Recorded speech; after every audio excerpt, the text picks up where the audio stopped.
What's going on, guys? Welcome back to Bed Boys, your one-stop shop for all your performance reviews and energy drink talks, or maybe it's the other way around. I'm Christian, I'm Brian. and we are the Bed Boys. And today we got an extra special guest on the pod today. Got a banger of an episode.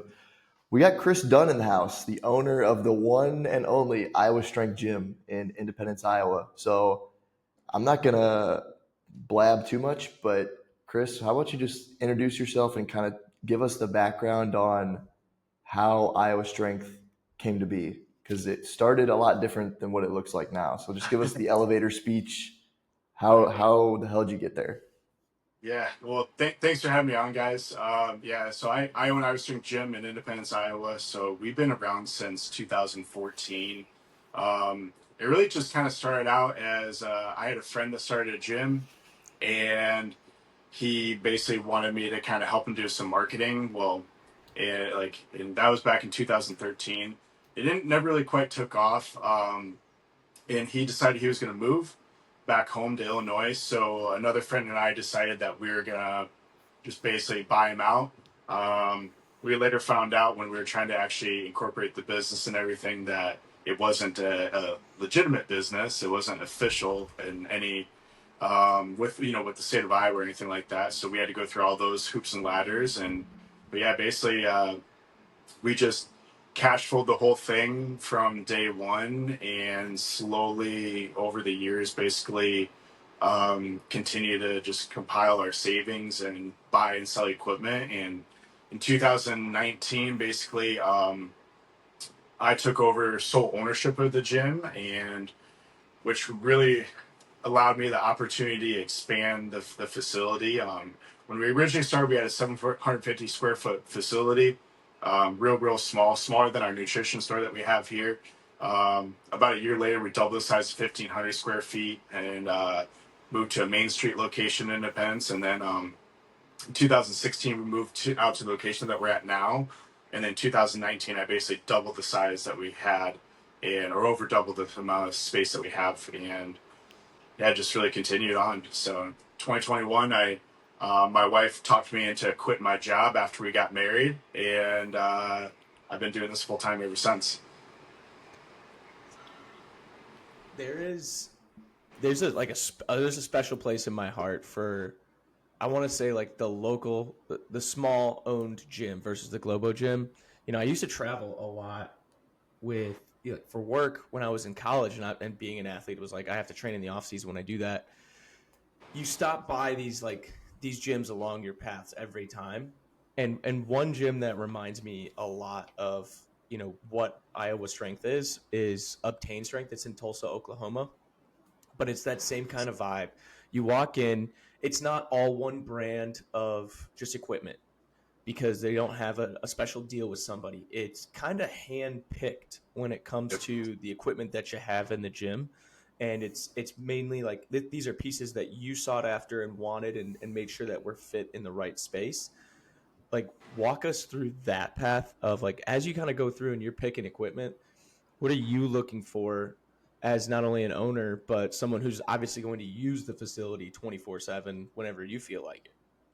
Yeah, good question. So I've never been asked that one before. So early on, we just grabbed anything that we could afford, right? So I mean, we had cast iron dumbbells, and they only went up to 45 pounds, and we slowly started building upon them.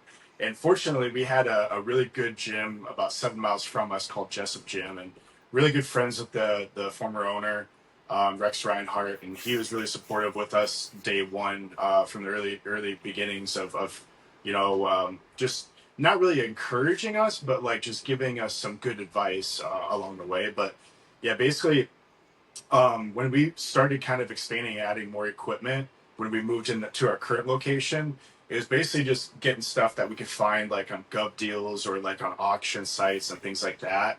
We were really fortunate to be able to buy it was like probably like a 10 or 12 piece like Cybex set, which was really cool because Cybex are equipment is pretty sought after anymore. We still have a majority of those pieces actually back in our like little private cardio like training room.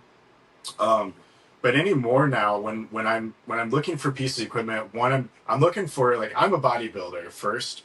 So like I look for like the nostalgic, sought after pieces if I'm looking for something old. Like I like the old school Icarian stuff. We do have a decent amount of hammer strength pieces, which are pretty good. Hammer strength really set the standard, like the late '90s, early 2000s of what like gym equipment should be. Right, those things are freaking bulletproof. You cannot break them. Um, and so, I mean, the only downside about the hammer strength is some of the resistance profiles or resistance strength curves are a little bit, um, a little bit like off in some of the pieces. But yeah, it's just anymore like it's just kind of I like to go to other gyms. I got like I call it a bucket list of gyms that I like to go to and see what they're doing. They're all privately owned gyms. They're not commercial gyms, and I like to try out new pieces of equipment and see how they feel, and then almost try to emulate it within our own facility. But yeah, so I mean, I do have a basically a short list of equipment that I'd like to add in the future when it comes to like new and used pieces. But man, anymore it's like the used stuff. Everyone knows that it's worth its weight in gold, so it's really really expensive to get, and really really difficult to find, especially here in Iowa. A lot of those pieces are California, Florida, Texas. Like so it just doesn't quite make sense for me to step away and drive cross country just to buy like an Icarian standing lateral raise or whatever the piece might be. So yeah, it's just honestly for us, it's just kind of what's available, what we can afford at the time, how the year is going, and things like that. And we, I'd like to say we do have a solid selection of equipment here, but it's definitely still not exactly what I want to be. Obviously, I mean, always trying to strive to be better, but there's some pieces that I'd like to add, like a couple Arsenal pieces or some Prime Fitness pieces and things like that. There's some newer brands like Jim Lico is one, Mega Mass. They have some pretty cool looking pieces and stuff like that. So I'd love to get my hands on some of that stuff in the future. You, you kind of mentioned a little bit of a bucket list for gyms. Like, do Yeah. you want, Chris, if you can just give us like, I don't know how long the list is, so either the top three or the top five that are on that bucket list of somewhere that you want to go. Like, what are those Yeah. gyms? Yeah, so I've actually checked off three of those gyms already. I mean, there's some gyms like oh my gosh, I'm forgetting the name of them. One's called Iron Revolution, and I don't know if I'll ever be able to make it there just because I think it's like out in Pennsylvania or New York, and I have absolutely no reason to go out to those states or really much of a desire to, besides just for that gym. But I've been to Armbrust Gym out in Denver, Colorado. That's where Mr. Olympia Phil Heath used to train out of when he was in his Olympia prep. Um, Also a bodybuilder that's originally from Iowa named Brett Wilkin. He used to train out of there before he moved. Um, which that's hands down the coolest gym I've ever been to. They have absolutely everything, and they probably have like 3 to 5 pieces of every piece of equipment that you'd want. Like they have a full leg room in the back, and that's actually kind of where I got the idea to have my own leg room or lower body room. So in our gym we have a lower body room, and I got that idea from them. Um, so that gym is really really cool.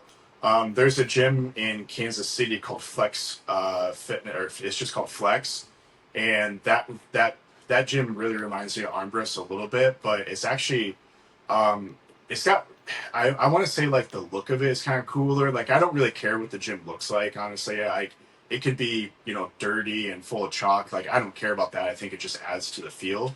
But their gym is really really clean.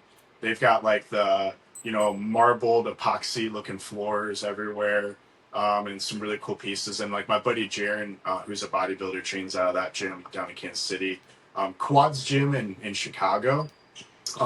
Super like old school gym. They have a ton of really really rare old school pieces. Like they've got like your Nautilus pullovers and some like old school like Nautilus like chest fly machines with the roller pads on them. And then they do have some of the newer school pieces too, like Arsenal like chest flies and things like that. And they have like 3 dumbbell racks in that room. It's a 2-story in that gym. It's a 2-story gym. So like the bottom floor has like their deadlift platforms, a big boxing ring, and then like a dumbbell set, and then that second story is where like most of the equipment's at, and machines, and then they have two dumbbell racks up there. Um, Los Camplones, the original one on Franklin Avenue in downtown Minneapolis, badass gym. They have a ton of hammer strength machines, which so when I walk in there, it feels very familiar. But then they also have some really cool pieces by like Arsenal and just some one-offs, and that's a two-story gym as well, where all their leg equipment's in the basement actually, uh, which is just like the really like 1-2. Can I swear on here? Yeah. All right, it's like the 1-2 like fuck you punch. Like after you're done like hitting legs, you have to walk up this like steep set of stairs out of the basement and just basically crawl yourself out of the hole. Um, yeah, so those are some I'd say probably some of the really cool gyms. There's a gym outside of Chicago called Brick House that I went to. I haven't been there in a few years, but that one was really really cool. I know they've since changed location, so I haven't been to the new location, but I really really want to go back there. Maybe next time I visit Chicago. Yeah, Los is an all-time like Minneapolis kind of staple, especially like the original location. They Yep. did expand. They had like a second location towards like their like uptown, which ended up they kind of like remade like an old factory, which is pretty sick. Yeah. But I mean, that's about as like in like this the confines of the Twin Cities. That's about as like old school bodybuilding. Is that an iced tea lemonade ghost? Yeah. Yeah. I was just gonna say, I think we need to pause for a second Yeah. and So and see what everyone's drinking. it's getting warm, so it's like I gotta open it up and get it sipped. So. That's But, we haven't done an official review, but oh, really? that's my new perfect 10. Uh, yeah. I won't quite put it at 10. I love the flavor of it, and it's like my weekend go-to drink. It's like my guilty pleasure on the weekend. It's like the perfect summer flavor. Yeah. I wish there was a little bit more tea flavor for it being a lemonade iced tea. But the lemonade flavor is absolutely solid. But I'd probably put it like an 8.5 or a 9 myself. That I mean, we'll still take that. I went with a little guesstimate here. I don't know how well this is going to turn out. Typically they've kind of shit the bed on some flavors, but I got the bucked up energy Miami flavor. So Oh, oh, we'll see how it is. Their What's it pre-workout. supposed to be though? So it's got mangoes, pineapple, strawberry, and some oranges on it. So I'm assuming just more like a tropical punch. Zero sugar. It's gonna have. yeah. I mean, it's bucked up, so crime would be zero energy. Yeah, probably. It doesn't. They don't do too well. It is a 200 milligram caffeine energy drink, but like I said, if their pre-workout is any indication of what their energy drink is, it's probably going to be underdosed ingredients with a lackluster flavor.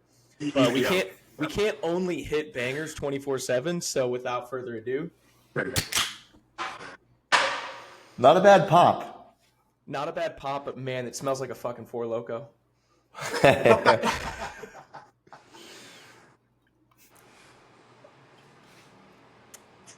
It tastes way better than it smells, though. I'll say that. It's not great, but it's not bad. Okay. I got a good old sparkling ice power punch.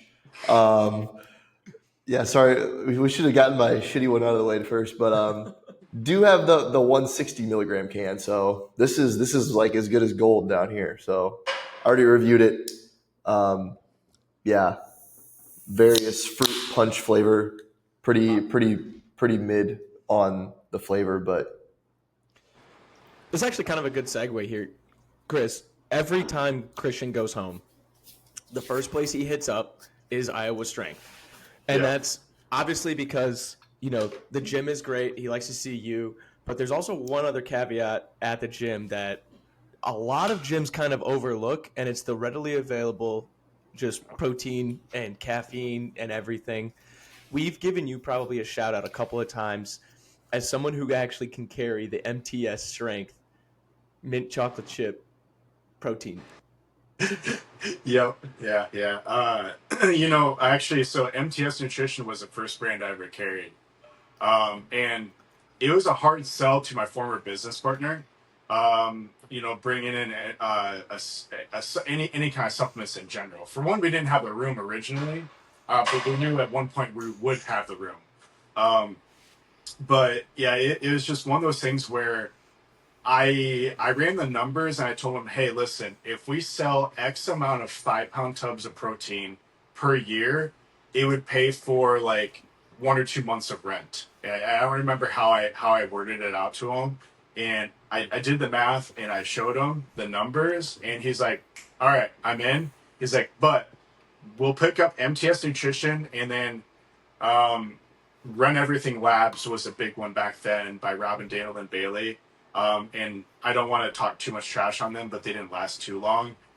Just because like, they didn't really formulate the products or much anything. I think basically they just, someone else formulated them. They just slapped the names on it. But so basically my partner's only stipulation was that if we wanted those two brands, that I would pay for the first order out of my own pocket, and then and then if it went well, then he would buy out of his own pocket the first order from Run Everything Labs, and then if they did well, then we would just pay ourselves back.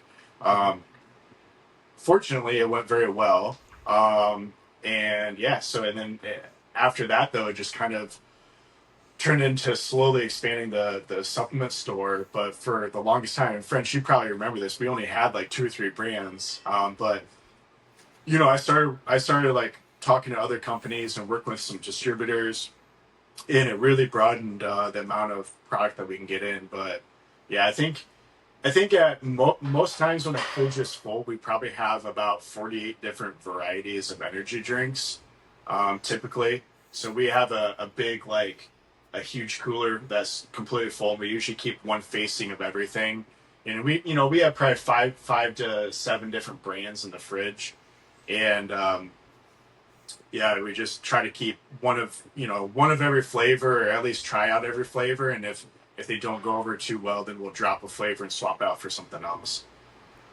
I mean, your fridge. I mean, I got a picture of it.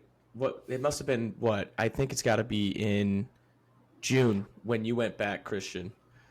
It's a Bev Boys staple, like dream fridge. I'm looking at.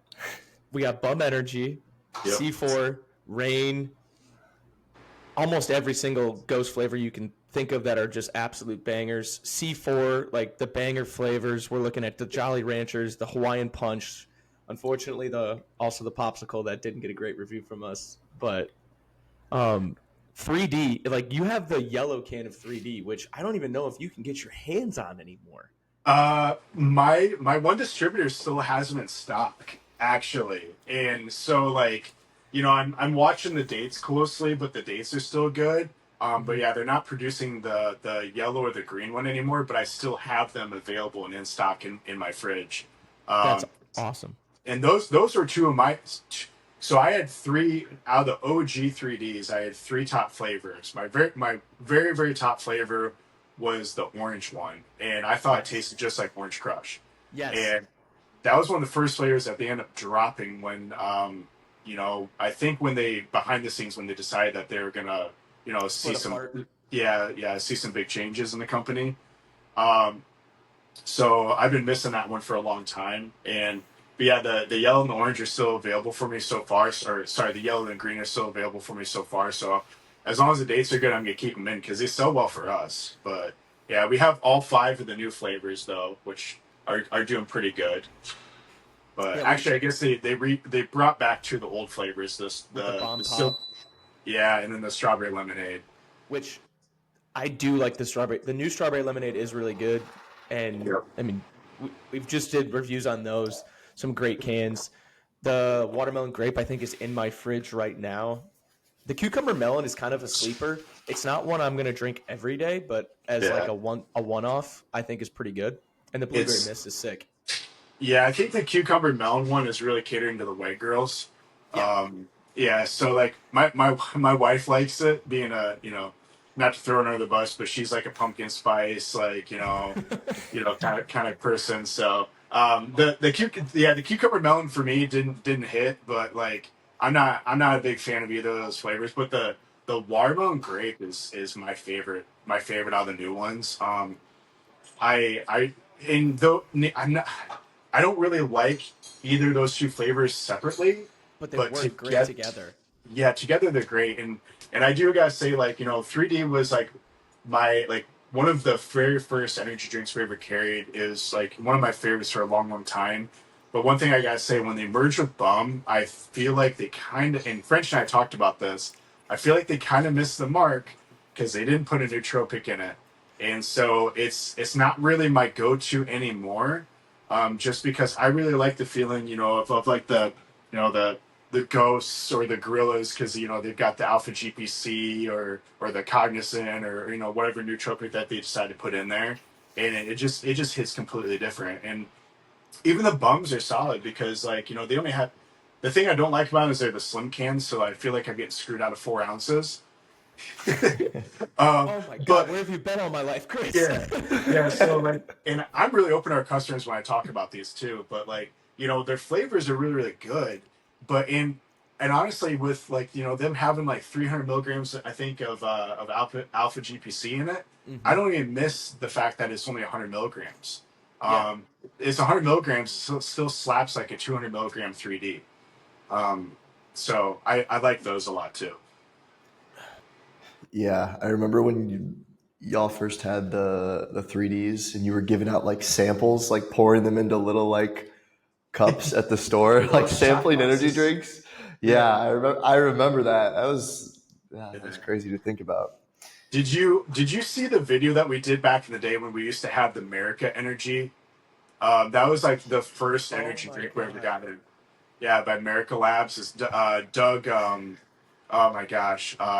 Doug Miller's. It was Doug Miller's brand, Hmm. and we for the 4th of July, we just got in like their bomb pop flavor, and I got like, it was like 10 or 11 people from the gym, and we all lined up outside, and we all shotgunned the energy drinks. And it was cool because like I had the national anthem playing in the background of the video, and like every time we were like popping the cans, like it would like go along with like the bass line of the national anthem, and it was people were spraying their energy drinks all over the place, and it was cool because like that video really blew up, and American Energy actually asked me to send it to them, and they posted on their social medias and stuff like that for the fourth. But it was pretty cool. That's absolutely awesome. Yeah, that's quality content right there. What's the to kind of flip the script back to equipment a little bit? Yeah. What's like the craziest story you have about trying to get a piece of equipment, or maybe you barely missed getting a piece of equipment? Like, oh, I really want this, but I have to like travel to this place or like outbid this person, because you've some of the pieces of equipment have some interesting stories of how they got there and where they originated from. Do you have like a crazy Yeah. story about almost getting a crazy piece that would have been perfect for the gym, or something that you actually got that was really tough? Yeah, so there's my and it's to maybe a lot of people it won't be like super cool, but like for me it is. But like um my like unicorn like hamstring machine is like an old school Cybex kneeling hamstring curl. Um it's a single leg hamstring curl machine. So I was on Gov Deals, and I just won an auction for a seated lateral raise machine, right? It was like an old Parabody, or I don't remember the brand of it honestly off the top of my head, but so that I won that auction. It was only $100 for that machine, which is crazy. It's awesome. And that machine was located at the military base, Camp Dodge, I believe, down in Des Moines. And I was also watching I was watching the auction for a single leg Cybex kneeling hamstring curl, just because those things are so cool. Because like it's cable driven, it has a weight stack, so like it's not like the plate loaded hammer strength one that like when you curl it halfway up, it just unloads and all the weight flops down on you. Like again, like hammer strength and the resistance curve isn't the greatest. Um, so I was bidding on that one, and it was located at a fire station up in like Minneapolis or just north of Minneapolis. But that so I was gonna have to time it where I would have to drive all the way down to Des Moines, and if I won the auction for the hamstring curl machine, I was gonna have to basically hop on I-35 and go straight up to Minneapolis and pick up that other machine, which it's fine. It would just make for a super long day, right? Um, but it it was getting pretty expensive. Like originally, I told myself I was only gonna pay like $500 for it. I figured it wasn't like gonna go for very much, just because like not a lot of people like training hamstrings, right? They like to train like chest and arms. So I originally like I was had the winning bid for a while, and it was getting close. Like the auction was almost over, and then all of a sudden someone came out of nowhere, and like the bid jumped up to like $750, and I'm like, fine, I'll pay $1,000 for it. And my bid got up to $1,000, and I got outbid, and I bid again on it, and like it got up. I don't even remember how much it got up to. It was like $1,500 or something, and I'm just like, I just had to like close my laptop and set it away and just walk away from it. And I was super bummed about that. And then like, yeah, the guy ended up getting it for like 1,500, but like, it's just one of those things like with those auctions, it's like gambling, right? It's almost like my form of gambling, just because like you got to know when to stop. And, and I've had some pieces in the past that I've bought at auctions that I wanted like matching like a seated hamstring curl and a seated leg extension. In like the hamstring curl machine, like I got super cheap, but then like the person I beat out on the hamstring curl machine, they're basically just jacking up the price of leg extension, and like I ended up paying like way too much for a leg extension, but I at that time like I needed like the matching pieces. So yeah, I'd say that was probably like the one piece that like I had to let go. Um, Fortunately, I got like another super like rare like one-off version of it that's actually belt driven instead of cable driven, but it's still not quite the same. So like the thing I like about the Cybex leg curl machine is it has a very small footprint for what it is. They're really small, so it doesn't take up a lot of space in the gym. And it's just got a feel unlike any other piece of the piece of equipment. So yeah, I'd say that's probably one of the one pieces that I had to let go. What would be, I guess, other than that piece, like what would be like if you could just in a perfect world, you get your hands on it, it's at the right price, you can add it to the gym. Um, I would really like it as like like I brought it up a couple times, but I really like the standing Icarian lateral raise machine. Um, I've used a few different variations of that machine, like by Arsenal, and like I think there's another brand that I use too. But like the iCarrying one is by far the best feeling one I've ever had. It's got like it's got like the gears at the top, and I'm probably saying it wrong, but it's just a different feel in it. Like it for even for it being like a super old school piece of equipment, like it doesn't feel like I'm forced into like a certain position. Where like the Arsenal one, it like the arms go up and down obviously, and like the handles kind of move independently, but it's still kind of like it kind of like forces you into a weird position where it's like really front delt dominant almost, versus medial. So like I really like the Icarian piece, but it's so hard to find, um, even one in rough shape anymore. Like even the one that I used down at Flex, it wasn't like the prettiest machine. Um, it was like like a kind of a silver color, and like the cables were like they're this braided steel cables, but they were coated with a clear coating instead of like the black coating. It wasn't the prettiest piece, but it definitely hit like way different than anything else I've used. So that'd be really cool. Yeah, I mean I'd say any kind of like you don't really see them at auctions. You kind of have to buy them brand new, but like I'd say any kind of prime piece of prime equipment, they're just so unique when it comes to like being able to adjust that resistance, because most of the prime plate loaded pieces, they have 3 different loading pins. So you can either like have like, adjust the load so it's, you know, heavy at the starting position or heavy at the ending position, or make it so you put the plates in the center, so it's just constant resistance all the way through. So those are really unique pieces. But I'll probably just end up having to buy Springford one of those brand new. Otherwise, actually, one I will say, two pieces. Sorry, I will say that if I ever got a chance to, I'd love to get um, an old school Cybex hack squat.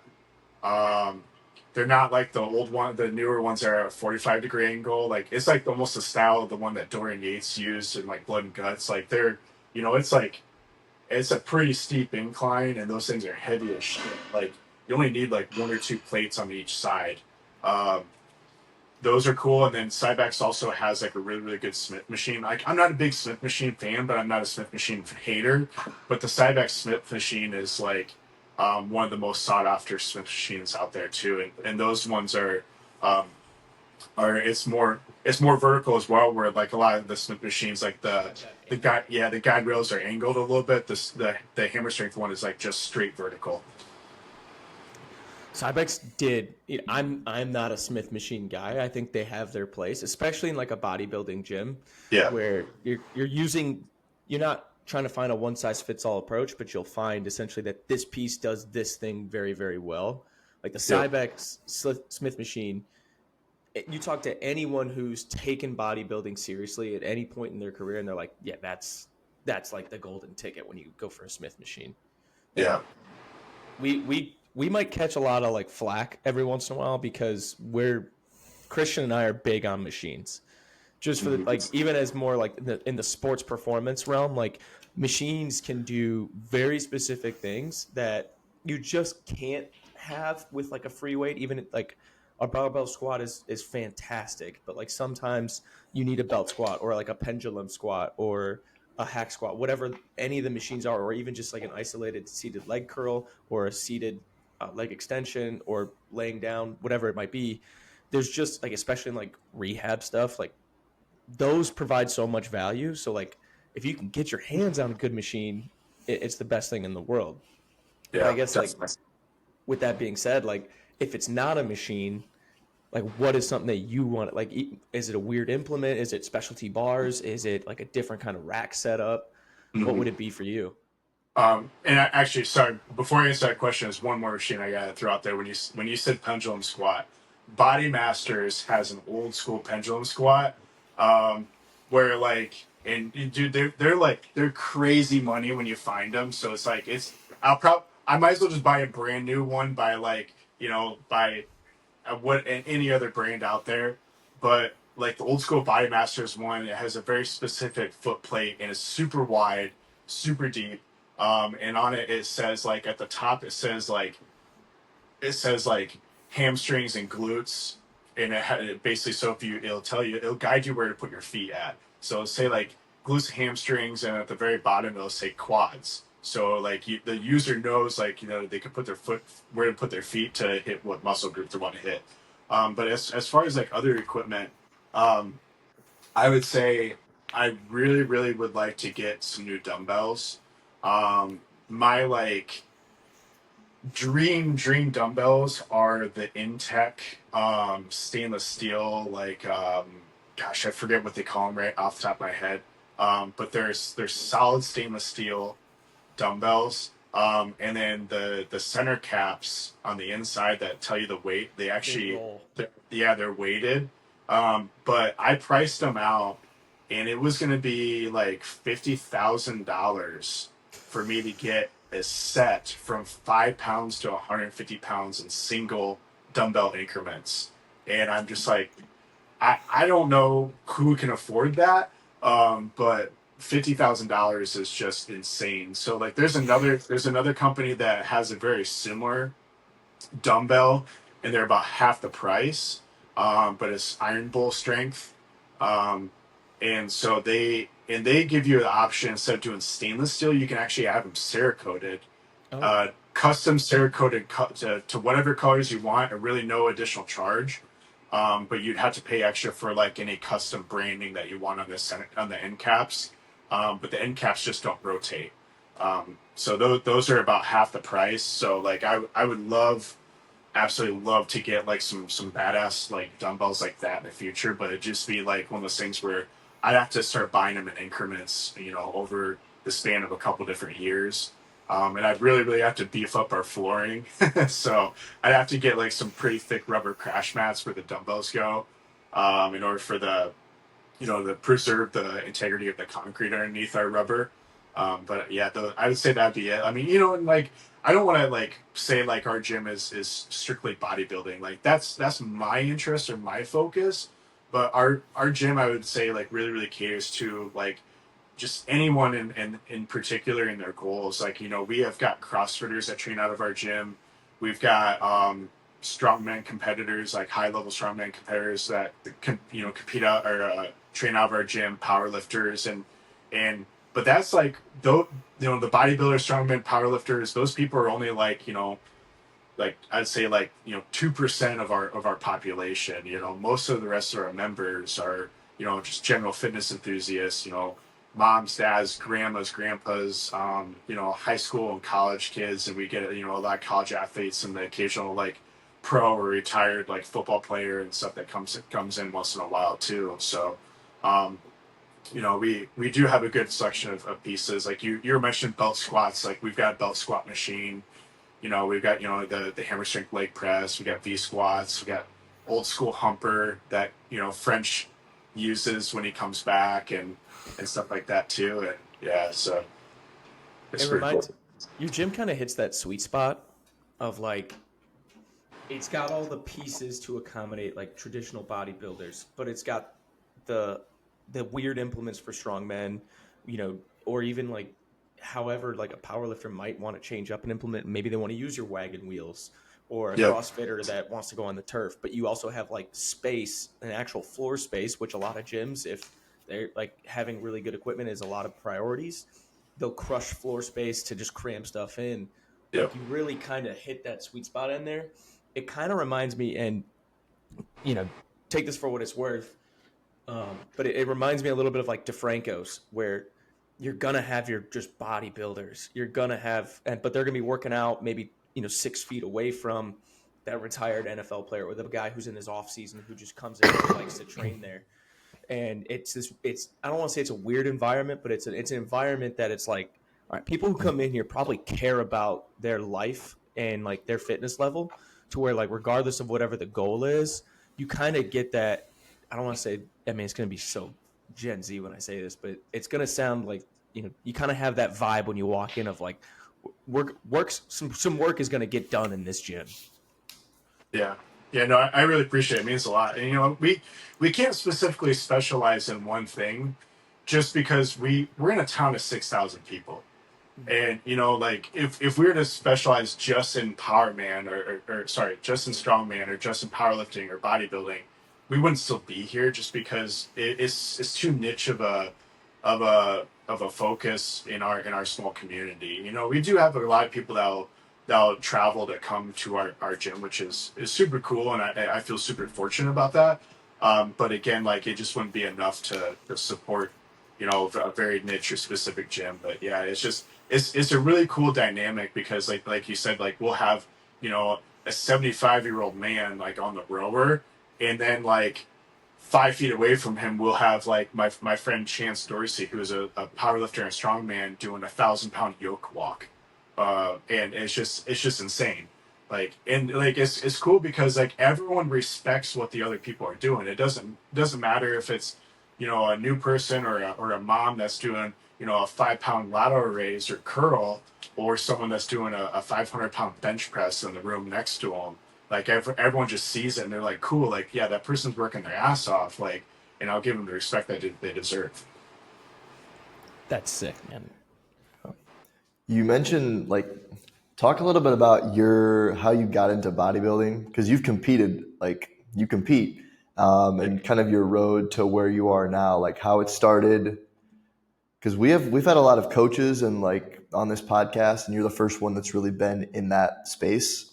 and I'd be remiss not to bring it up because that's kind of how I feel like I got into fitness, was like watching, bodybuilding.com, YouTube fitness people. You just want to get jacked. That's how a lot of people get into training. So talk about your journey through bodybuilding and how that's kind Well, of impacted. I'll say like, and I kind of got to start talk about my beginning or my start really quick, because everything kind of pieced together, um, to kind of get me to where I am. So like, basically, I had a cousin, my cousin Derek, who was the captain of the football team, and and I was kind of a fat kid in middle school, and so like I had a crappy weight bench in my basement, and then he ended up buying me for my birthday like a sand filled weight set. And so like that's kind of where I started, was working out in my basement with like 12-pound dumbbells and an ab lounge and like a sand filled weight set, and that was it.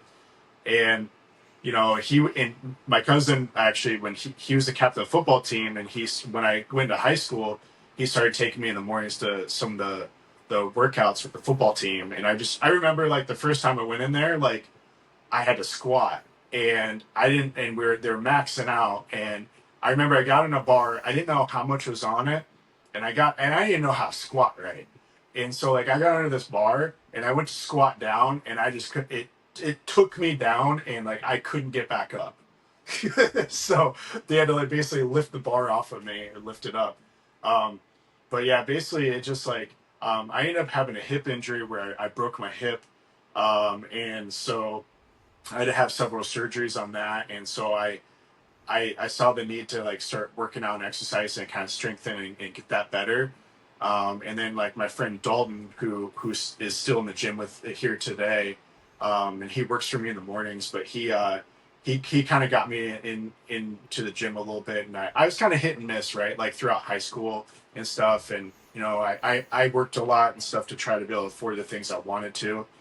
And after high school, I kind of worked out less, and I was trying to get back into it. And I got out of a long term relationship, and so that was really the deciding factor of like, all right, I'm gonna get my ass back in the gym, and I'm gonna take it really really serious. And then we ended up starting the gym. And one of my old teachers is a retired pro bodybuilder, and he's like, dude, like you should try to do a bodybuilding show sometime. Like you're putting on some size, you should do a bodybuilding show. I'm like, no, bodybuilding's gay. Like they're up on like really though, like no offense, like I mean it still kind of is, but um, it's just a bunch of guys flexing in their underwear and not a bunch of people showing off, and that's not me. But I ended up going to a bodybuilding show, and I was like, damn, like this is really cool. And I kind of got bit by the bug, and then next thing I knew, like a few months later, I was in prep, and yeah, it just all kind of continued on from there. And the first time I did a bodybuilding show, I didn't even know you could go pro. I didn't know you could do something with it. And when I did my when I competed in my first show, like I got first place in the novice class and the tall novice class and the tall open class, and then I ended up taking second place overall. But I absolutely got decimated by a guy named Charles, who's now a pro. He's a really good pro, but um, it was really eye opening. Like, hey, I might actually be kind of good at this. I still didn't have much muscle on my frame at that point. But the thing I was really good at was getting lean, and so the next time I competed, they did actually it was actually supposed to be a pro qualifier, but I didn't end up placing well enough to get my pro card at that second show, nor should I have, just because I still didn't have enough muscle. I still didn't know enough about the sport. I wasn't mature enough. And yeah, and I competed in nationals in 2020 down in Kansas City, and I felt like I had a pretty good shot then, but again, like I missed it. I got third place at nationals, which was probably the most stacked show I've ever competed in. There's some really really good competitors there. um, you know 2022 I competed, and I got second place at the National Iowa in Des Moines, and then but I did end up winning the Mr. Iowa title at that show. And then, last year in 2024, I ended up winning my pro card down to Kansas City and then competed as a pro up in Minneapolis. So that was really cool. And it was really special. And I, you know, I'm glad that it took me as long as it did, just because like I matured a lot as I guess like an athlete in the sport. And and I feel like at this age, it was the age where like I could have actually been, had the opportunity to be a good pro, instead of just like, someone getting a pro card and just maybe like using it for the wrong reasons, or letting it get to my head or something like that without actually working for it. It's like I worked my ass for it, and I'm proud of the journey that I took, along the way to get it. So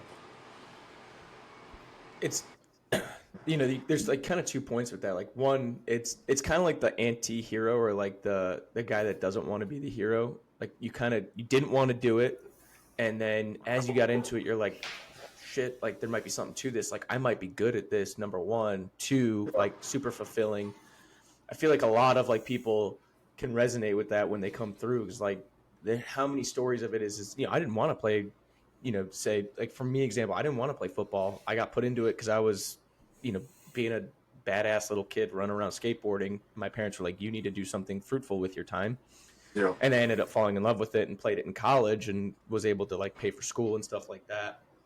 But then the second piece to that is, like you said, like you worked your ass off. Like for anyone that doesn't know, like bodybuilding may be one of the most mentally draining sports there is, just because of not only are you constantly putting yourself through the ringer physically, like working to almost, if not completely physical exhaustion, just for the sake of like muscular fatigue and growth.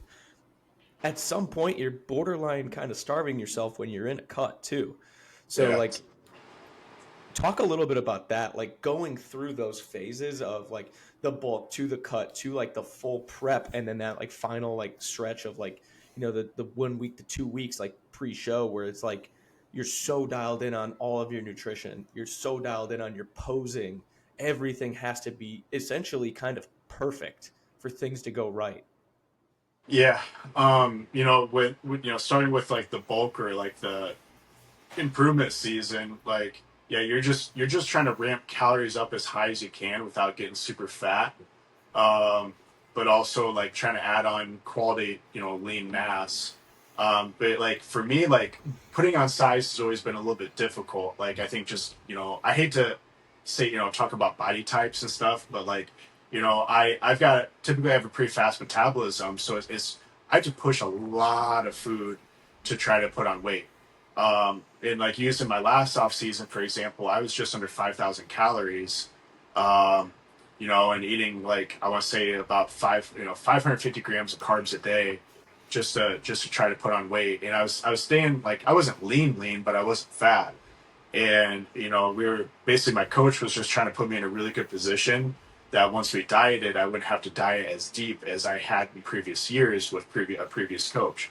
Um, and like it's always funny because like the grass is always greener, because when I'm at that peak, like I've got a really, really big appetite, but like it gets to the point where you get tired of eating and you get tired of force feeding, and it's like, man, like I can't wait till I get into prep and I don't have to eat so much.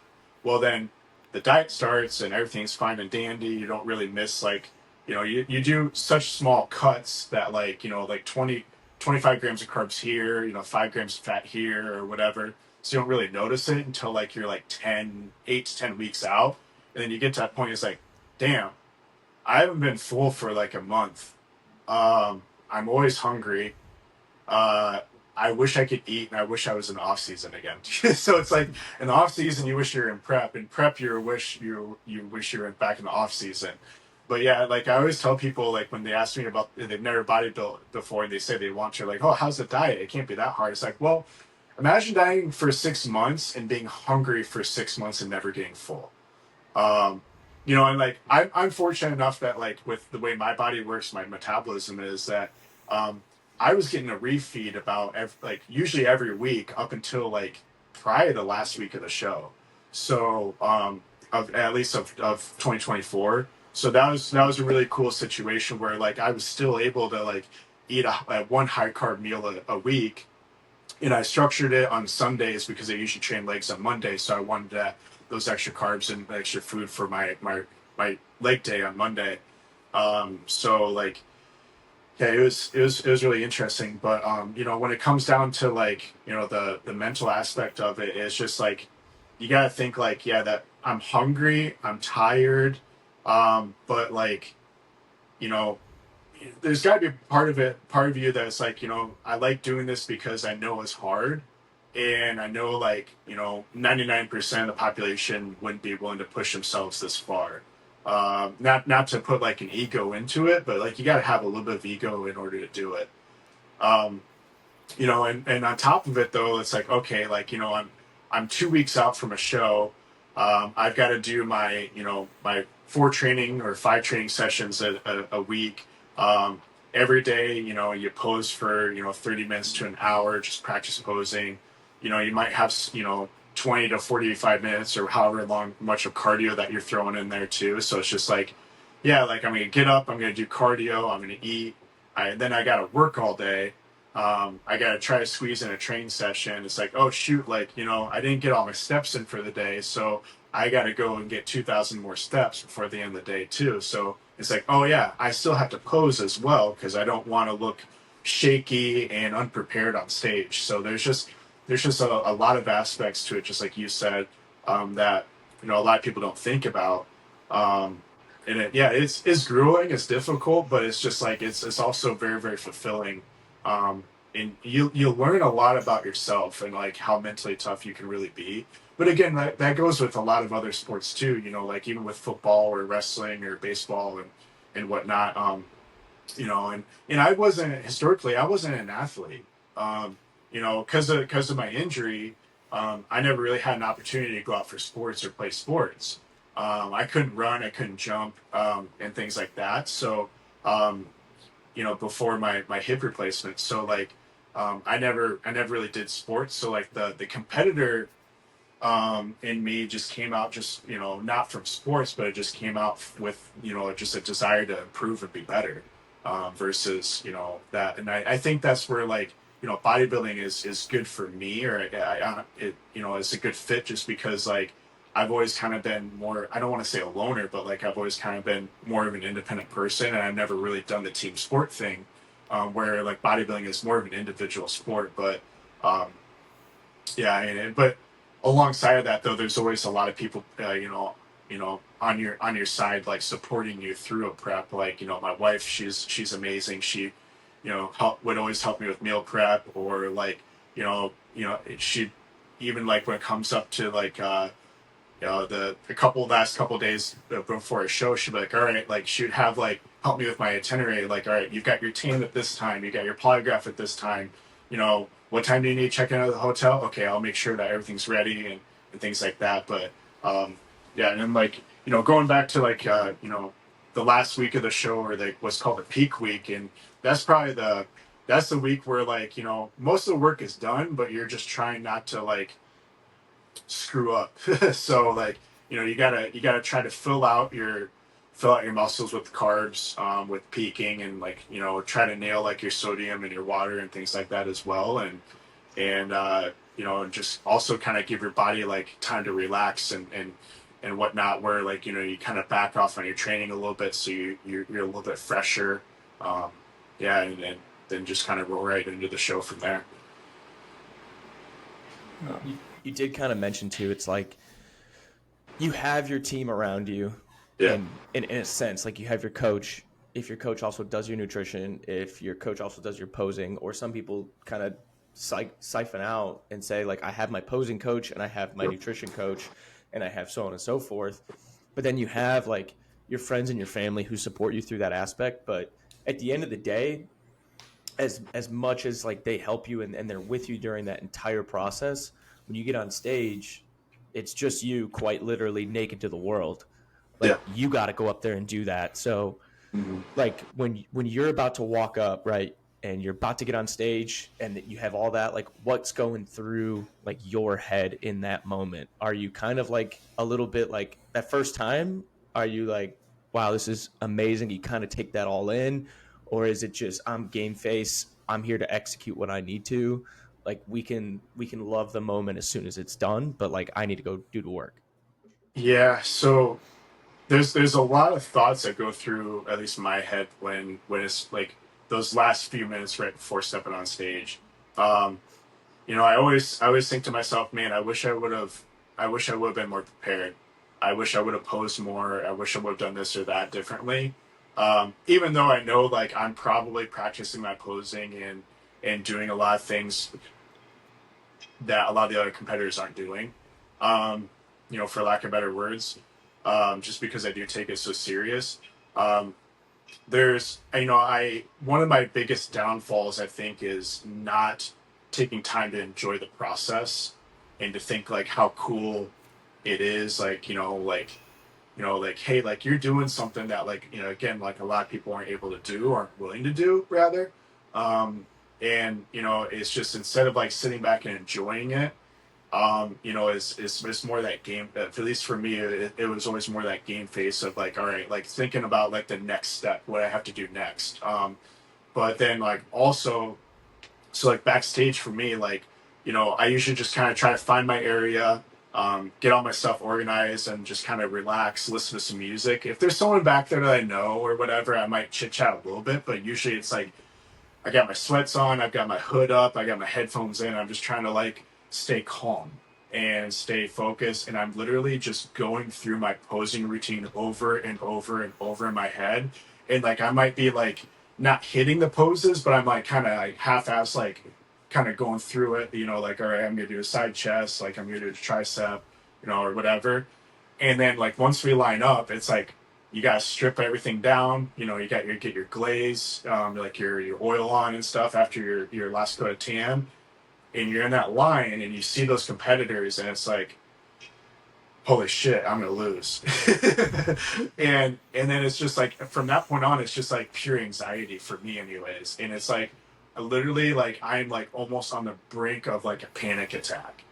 Like even from my very first show, I was just terrified. Even to my last show, I was terrified, and like it's always been the same feeling. But then once they say your name and you walk out there and you hear people cheer, all of it goes away, and it's just straight excitement. And it's just like, all right, like I've done the work. Like I need to be confident. I did the work. I know what I'm doing. Um, so it's just like, all right, I just gotta go out here and I gotta display the best physique I can, and put all that hard work on display then, and show people that how prepared I was. That's nuts. I mean, I got a little bit of chills. Yeah, so do I. What?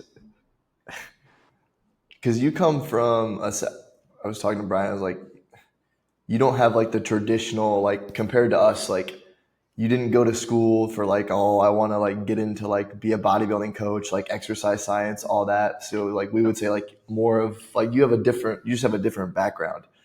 Yeah.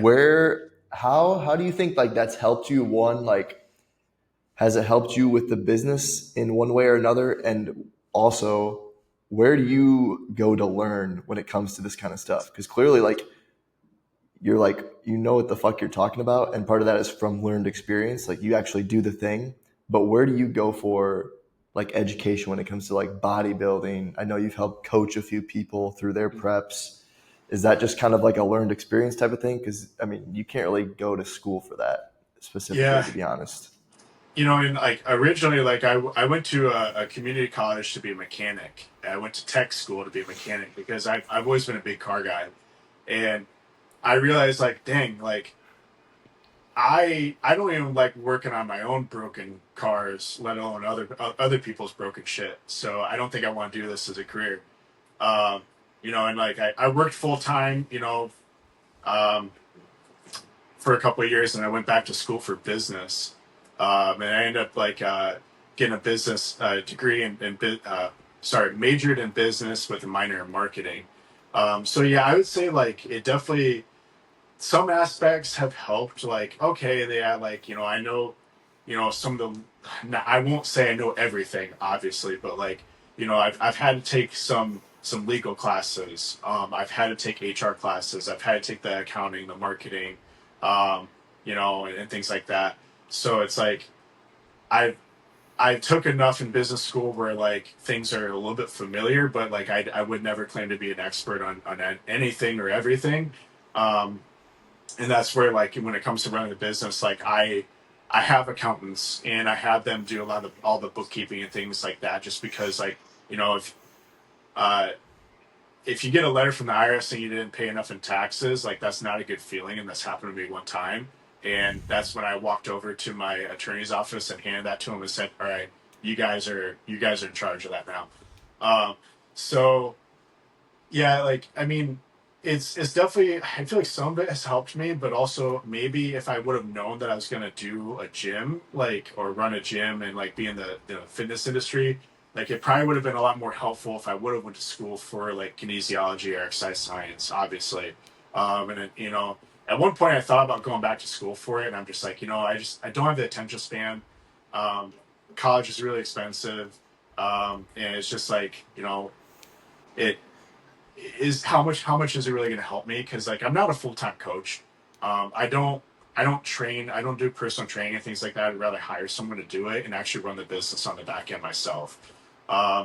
Just knowing where your strengths are, and trying to hire people where like your voids are, where weaknesses are. So maybe it's probably helped and hurt me in both aspects.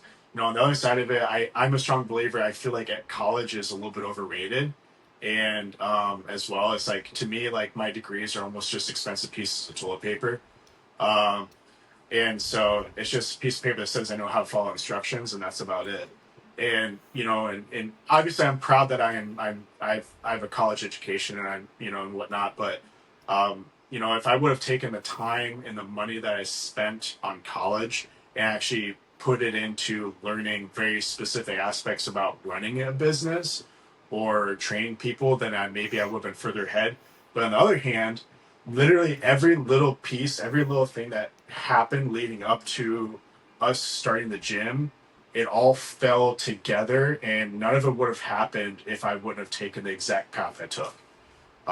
So it's just like I'm thankful for the path. I'm thankful for the way I did it, um, and whatnot. So as far as like where I get my education, I look up to a lot of people in the industry that, when it comes to like, for bodybuilding coaching, I would say I looked up to the coaches that I've been coached by, and I've tried to take bits and pieces from their methodologies and applied it myself. There's also, some bodybuilders that are very, very well educated, um, you know, um, and they put out a lot of good content and stuff. And like I also have done hours and hours and hours of hundreds of hours of research on training and nutrition myself.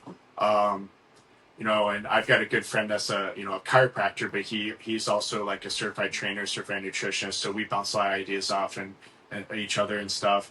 But on top of that too, like I am working on getting my own through PM nutrition, my own nutrition certification and things like that. um and whatnot, just because like um unless I have that piece of paper eventually, I'm still gonna feel like I'm a little bit of an imposter. Like I know, like um, French and I have had this conversation, like with Nolan before, like that imposter syndrome. Like you know, I I'm a prime example of that. Like again, like I won't ever claim to be an expert in anything, and like part of me is like, man, like you know, I had a business degree. Like who the hell said I could like start a gym? Like, I don't know anything about fitness or working out, and here I am, like, I coach people once in a while, and there are a few people right now and whatnot, but I don't know. It seems to be working, but again, like, I wouldn't expect anyone to do something that I wouldn't do. And I wouldn't tell anyone to do something that if I wasn't confident in it and if I didn't know about it. Like, there's certain things I won't do when it comes to like coaching people. Like, I won't crash this person's diet. I won't recommend like drugs or anything like that. You know, Especially with female clients and stuff. Like, there's just very very specific things I will do, but also a lot of things I absolutely will not do. What There are some things? Oh, go ahead. No, you go All right, ahead. what are some things while we're on the topic of business that, because it seems really cool, like you own a gym, like you get to like use it whenever you want. What are some things that from the outside looking in people don't think about when like running a small business, or something that is just like, this is a lot fucking harder than you think and you might want to think twice before you do the same thing, or like you don't know what you're getting yourself into? The impending fear of failure. So, I would say it's like you know, I literally, I've talked to like, my wife and my attorney about this and stuff and like other people, but it's like literally I wake up every day and I'm a little scared. Because like, and you should be in an aspect, like if you're not scared, then you're probably not doing something that's worthwhile or pushing yourself hard enough you know, um, to be doing it. So, that's a big thing, like the stress and how to and also like how to manage it appropriately. And it took me a long time, and I'm still not perfect at it.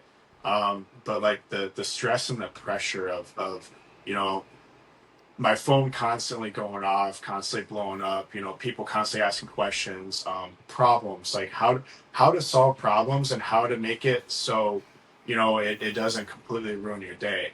When we first started the gym, let's say like, if we had a piece of equipment break, for me that felt like the end of the world. It's like, damn it, like, how much is this going to cost? Like, how long is it going to be down? Like, what's the impact it's going to have on our customers? Um, Man, like, are they mad at me because something broke or something happened? And it's just like, well, just realizing like to take like, and I'm trying to learn this as I go still, but I feel like I'm doing a lot better job than I used to. Is like, it's not personal.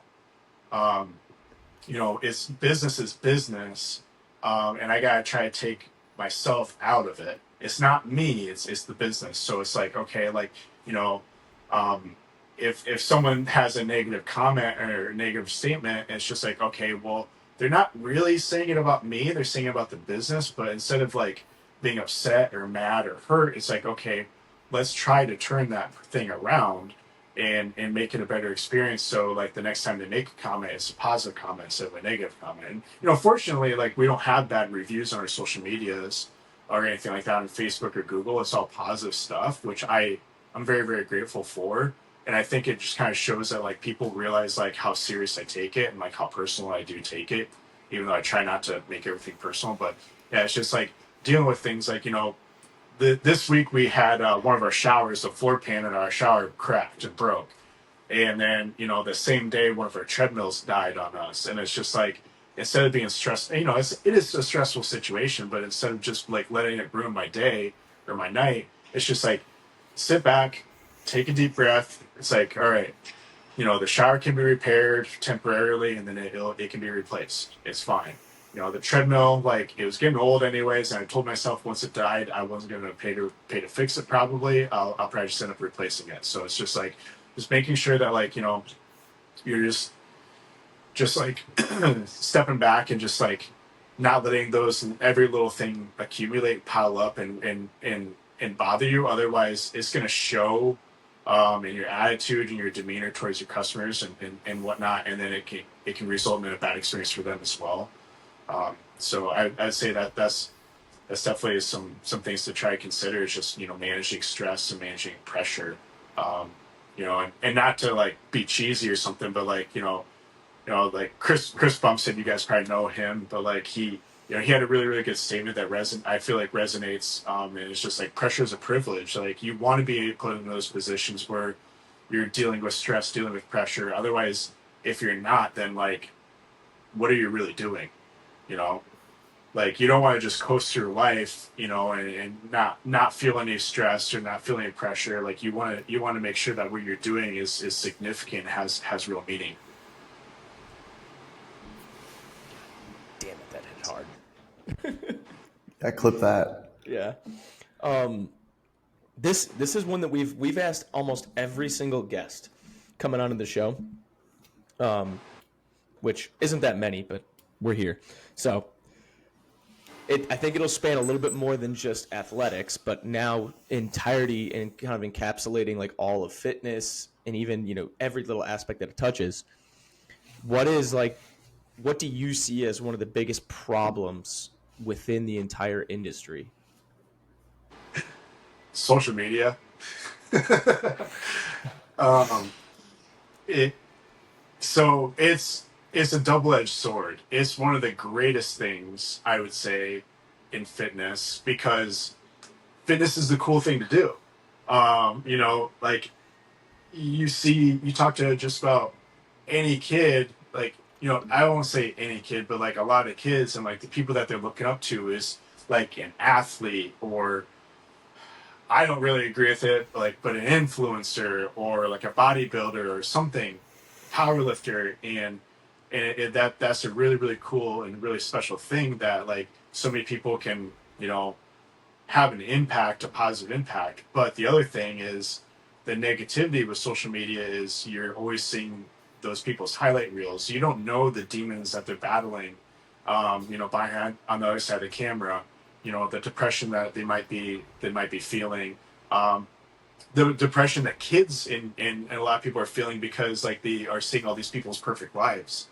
Um, on top of that, like it's just like it's almost turning it into, instead of having a love for training or performing a sport, it's like, well, I've got to do this for clicks and for likes and for to get people's attention and people's respect and things like that. So I feel like a lot of people are doing it for the wrong reasons now because of social media.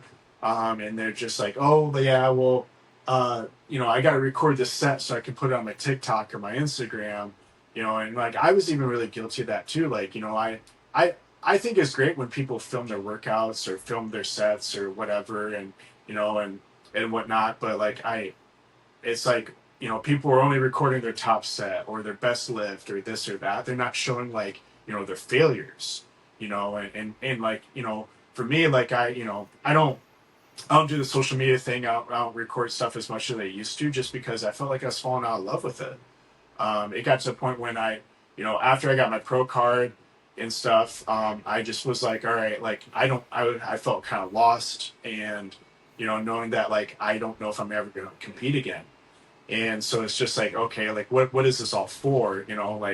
I would still like once in a while, like, set up a camera and try to record a lift. And, and like, I was always big on like, even if I did fail something, like I would try to show that just to be like, hey, I'm real. And like, you can't always show like the good things. You got to show the bad stuff. But like, it got to a point where it's just like, okay, I got to set up my phone. I got to record it. I gotta do this exercise, and then afterwards I gotta try to like, you know, cut it and like put it on my social media. And it's just like, this is fucking dumb. Like, I wasn't really enjoying the training out of, anymore. It was just like, okay, it just felt like an obligation. And so, like over the last year or so, like I've kind of just threw my phone aside. Like I still track my workouts on my phone and whatnot, but I didn't like haven't like done a lot of social media content for myself. I just mainly do it for the gym. And it's just like, and getting a new training partner as well was awesome. But like it actually really like brought back my excitement, my love for the gym, and like really like made me realize like, yeah, like this is why I do this, is because I really really enjoy it. And I like pushing myself. I like hit new numbers. I love the feeling I have when I'm working out, and also the feeling I have afterwards. um, I like the nervousness and the excitement before I work out, knowing like, hey, I want to hit this. um, and also like kind of that uncertainty of like, I really hope I have a good workout. I really hope I can do what I'm planning on doing that day. And so I would say like, for me, like, definitely the social media probably is, it's a blessing and a curse all in one. And I think that's probably one of the, unfortunately, one of the most negative things, because like also like with the way influencers are, you can have a, not to go on a rant, and sound negative, but you can have like a fucking 120 pound kid soaking wet that has abs. It's like, yeah, of course you have abs. You're 120 pounds, but he's like, it's all smoke and mirrors. He's in like the perfect lighting, filtering the shit out of their pictures or their videos, and then they're doing these stupid posing routines that like, you've never been on stage before. You're not even hitting half of them right.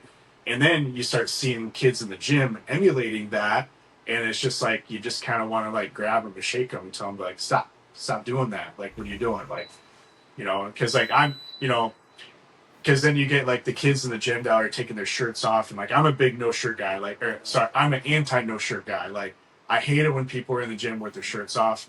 Um, like it's just like you're like what are you doing? Like, what, you're not impressing anyone at the gym.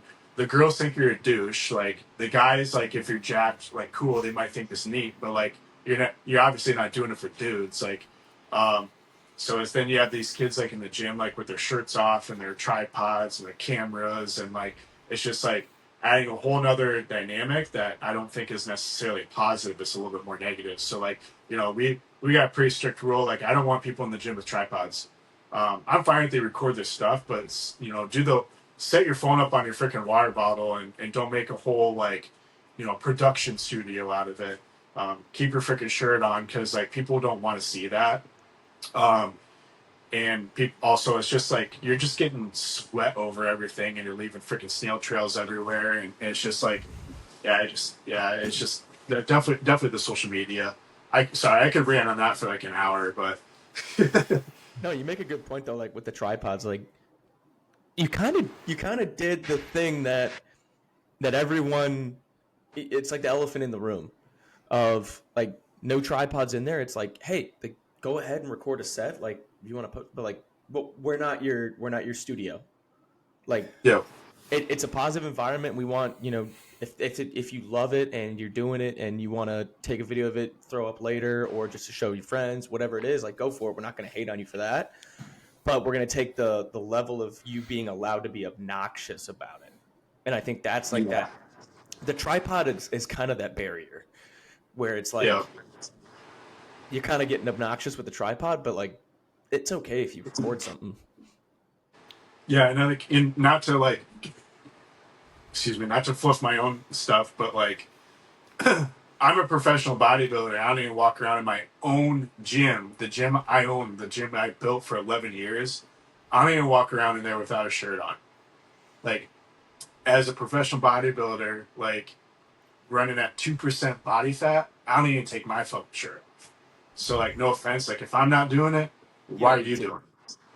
And not to put myself on a higher level, not to say I'm better than anyone, because I'm certainly not. But it's just like, if you don't see like the actual bodybuilders in a gym taking their shirts off, why are you taking your shirt off? You're just like, because like otherwise everyone's just kind of secretly laughing at you. And then on the other hand, then I'm getting texts or Snapchats or calls or messages like, hey, like so and so is in here with their shirt off, like, you know, that person kind of seems like a douche. And like, honestly, a lot of times they're not a douche, but they're giving off those douche vibes. And then like everyone in the gym automatically just doesn't like them or doesn't want to be around them. They try to avoid that person. So it's just like, and then it just turns into me like having a conversation like, hey man, like, keep your shirt on, like put the tripod away, like, we're not really about that around here, and stuff. And I try to be nice and positive and just explain in a way like, hey, like people are just uncomfortable. They don't appreciate that. If you want to take your shirt off, by all means, take your shirt off in the bathroom.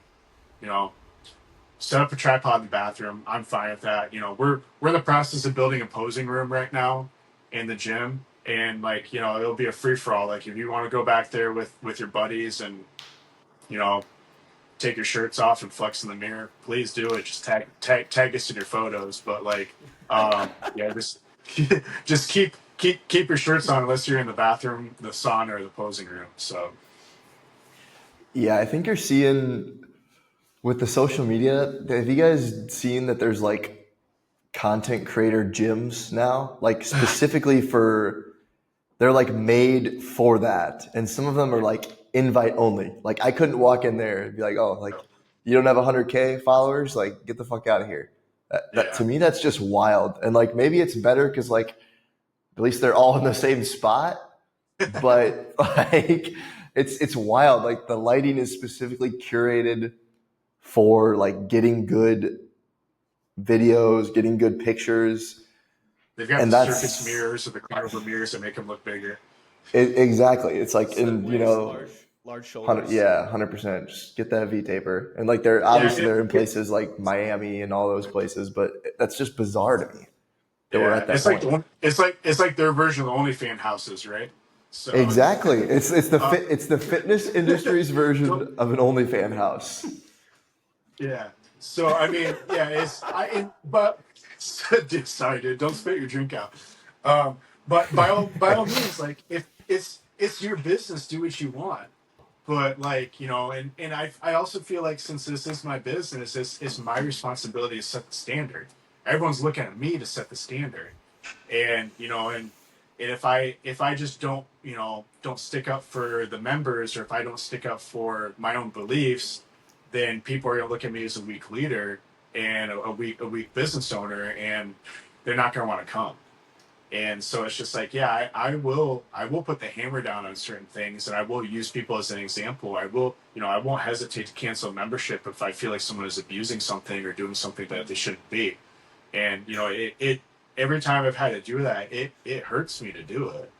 It really does. But at the end of the day, it's like I'm very understanding. I'm very willing to give chances. But if someone's going to try to abuse that, or if they're going to want to basically try to steal from me or whatever by like passing their code to get into the gym to their friends and stuff like that, like that's a zero tolerance policy for me. And because the way I look at it is not only they're stealing from me, they're stealing from our members because the members are paying full price now. Like their membership is being discounted just because like other people are getting in for free, and and that's kind of a little bit off topic, but like it's just it's one of those things where like I'm not obviously I'm not going to abuse the power of the situation, but it's just like it's all about creating a good experience for everyone else, and and it's not really about creating a good experience for me just because it's all rainbows and unicorns when you think about wanting to open up a gym just because like, oh, I can have this badass gym and work out anytime I want. Well, that could be further from the truth either, because like especially us being a 24/7 gym, there's always people here. And so like any given time when I'm working out, like I might get pulled away, and I'm definitely not saying it to complain, because again, like if I'm getting pulled away, it means we're busy and it's a blessing. But also it's just one of those things when people come to me like, oh, I want to own a gym. It's like, yeah, you like the idea of owning a gym until it comes to actually running the business, and all the priorities go above your personal interests. They come above your training schedule, your workouts. They come above your meals. Like, I mean, French, you've probably seen this before, but like, I'll heat up a meal in the microwave, and then I'll bring it in to eat it, and then like I'll have like people come in the store, and then my food is literally just sitting there in the Tupperware, getting cold because like I'm busy helping people instead of eating. And like that's one thing, even in prep, like it'll happen to me, and I'm just sitting there like, sometimes we get some people that linger in the store a little bit, and like I'm sitting there literally shaking with fatigue and hunger, and like I know someone's talking to me and just talking about their day or whatever, and I'm just like sitting there kind of staring at my Tupperware of food like, dude, I just want to eat my meal. Like I'm only eating like 2,000 calories right now. Like, and sometimes I'll just be like, hey man, I'm not trying to be rude, but like I feel like I'm gonna pass out. I'm in prep. I'm gonna eat my food. I don't like eating in front of people. It makes me feel subconscious, but like I got it. I got it. We can keep talking, but I gotta eat this meal right now. Otherwise, I might pass out on it. So, Yeah. So what? I mean, you started at, you said, I think, what, 750 square feet, and now you're at where you're at yeah. today. What's the future direction for Iowa Strength? Like, what do you want? What's your ideal like evolution? Are you just kind of taking it one day at a time? Is there something like you want to Yeah, good have? question. I'm taking it one day at a time, and like always, I never. The cool thing about starting with a business partner was like I was the guy that was all in. I was willing to risk everything, and the older I get, the more I had to lose, and so the less I'm willing to risk. Um, but I would say like for future direction is I just want to continue to grow slowly, and be methodical about it. And like we have 8,500 square feet now, and I would say like we do have a lot of space, but we do also still have a good amount of room to grow if we continue to kind of like shift and be thoughtful with like arranging equipment and space and things. And I really, going forward, I want to continue just to improve on the facility in general, and just maybe add some more amenities, or just make the space look. I love the warehouse feel because we're basically just like a warehouse gym, but like also make it feel like a almost like a high end warehouse gym, if that makes sense. Like, clean it up. Um, like, not, I mean, we're a very clean gym. We're very stringent on the cleaning, but like just kind of like pretty some things up, tidy some things up, and just really start expanding on the equipment. Is like we've got a good amount of equipment, but there, like I've said before, there's some pieces I'd like to see either swap out or add. But the stuff is just so expensive, and not to use the economy as an excuse, but like things are getting more and more expensive and harder to get. And I just have to be very thoughtful where I'm spending our customers' money, because again, like I'm playing with other people's money right now, and so it's just trying to keep a listening ear out to what people want. And first and foremost, just making sure everything is in good running order, and good shape, and keeping up with the maintenance. But yeah, I would like to maybe just slowly start, adding to some things. Like I would love to get a combo rack for our power lifters. I would love to get calibrated kilo plates, competition kilo plates. But like that's like a $6,000 setup right there alone. Um, with an adequate amount of kilo plates and with a combo rack. They're about $3,000 for the combo rack, and probably about another $3,000 just for the plates. So I would like to get that. We also get in the combo rack that would allow me to eliminate at least one squat rack, if not two squat racks, because we have five currently, which would also afford me some more space for more equipment. Like we were talking about pendulum squats earlier, and I would love to get a pendulum squat. Like, there's some other leg pieces I'd love to get, but honestly, like we're pretty stacked in the leg department right now. And so there's definitely some more upper body machines I'd like to get, like, a standing lateral raise, like I said. I'd like to get another variation of like a shoulder press.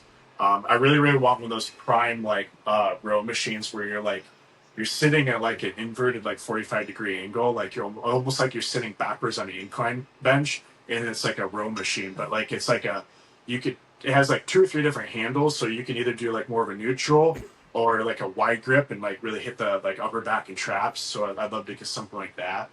So basically, just continue to add cool, unique pieces to the gym that like not only do you not see in Iowa, but it's hard to find anywhere else in the country. And like, I really like the idea of this gym being like more like a destination and like a unique, like, kind of like a unicorn type of gym in Iowa. But, in the past, like I always thought it'd be cool to open up another location. Honestly, I don't want to do that anymore. Like I had change of heart. Like, I have other things I'd like to do besides just running a gym, like maybe other business ventures in the future. And so, and eventually I would like this, I still want the gym to be like my main priority, but like I want to be able to be in the position where maybe I can hire some more employees and not be here, um, 60 hours a week, 80 hours a week, whatever it might be. And just maybe be able to step back and like, focus, more on, home life, focus more on, other priorities as well. But yeah, so it's just, I still want to continue to deliver the best quality product. A lot of people are like, oh man, like, are you ever going to build your own building? Or are you ever going to move again? It's like, for one thing, there isn't another building in this town that I can move into that'd be big enough. For two, the cost of building anything is going to be about $1 million. So that's not feasible. I love my location. I've got a very, very good relationship with my landlord, who's also my attorney. And, we, they're awesome. Like, and every year there's less and less people in our building. So our building is like, I think our building is like 32,000 square feet total. And like my attorney's office keeps expanding, and they're even working on expansion right now where they took over another space even closer to our gym. And so like, we're having less neighbors, which is great. So it's less people for us to bug, because we can be kind of loud, just with it being a gym.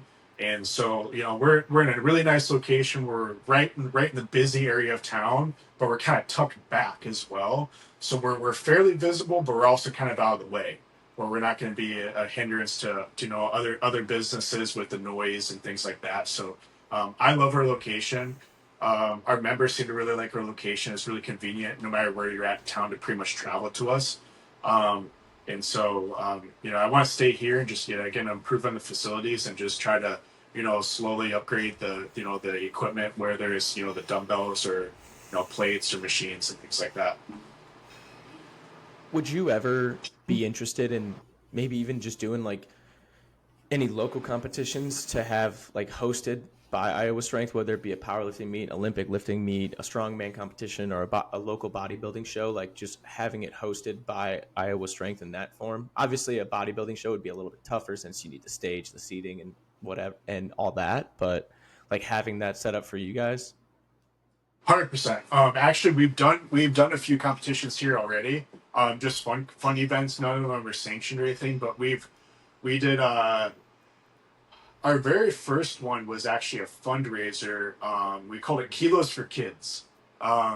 So it basically helped. I got approached by a parent that was a member, and they're trying to raise money so their kids could take a trip to Washington D.C. It was a bunch of middle schoolers, like seventh, eighth graders, and so it was by far the most successful event we've ever had.